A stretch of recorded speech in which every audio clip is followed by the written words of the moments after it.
राष्ट्रवादी आमदार अपात्रता प्रकरण आणि या प्रकरणी आजची सुनावणी संपली आहे। या निर्णयासाठी कोर्टानं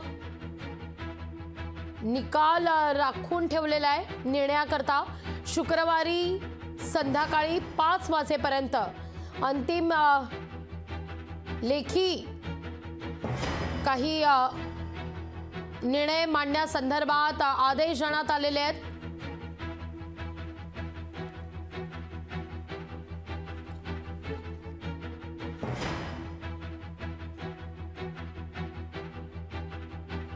राष्ट्रवादी काँग्रेसची आजची सुनावणी, राष्ट्रवादी आमदार अपात्रता प्रकरणातली ही संपलेली आजची सुनावणी। निकाल मात्र राखून ठेवण्यात आलेला आहे। सातत्यानं गेल्या 5-6 दिवसांपासून ही सुनावणी होतीये। 31 जानेवारीपर्यंत खरं तर निर्णय देणं अपेक्षित होतं, पण वेळ वाढवून देण्यात आलेला आहे।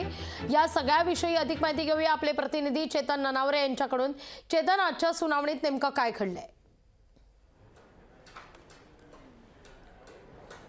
निश्चितच आत्ता अंतिम सुनावणी आहे, लागवी ती संपलेली आहे आणि या सुनावणीमध्ये एकंदरीत विधानसभा अध्यक्ष राहुल नार्वेकर आहेत, त्यांनी आदेश दिलेले आहेत की आता निर्णय जो आहे तो राखून ठेवला जाईल। निर्णय लेखनाचं काम आहे ते सुरू केले जाईल। तत्पूर्वी दोन्ही गटाला जे आपलं म्हणणं मांडायचं असेल ते अंतिम म्हणणं जे आहे ते लेखी स्वरूपामध्ये शुक्रवारी सायंकाळी 5 वाजेपर्यंत मांडता येणार आहे आणि तत्पूर्वी कुठल्याही पद्धतीचं एकंदरीत जे अवलोकन आहे निकालाचं ते केलं जाईल।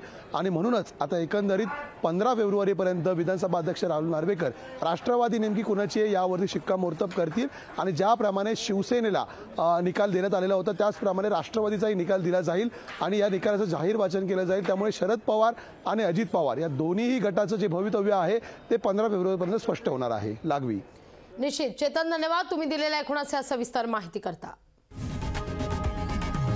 लोकशाही मराठी ऐका, पहा, जागरूक रहा।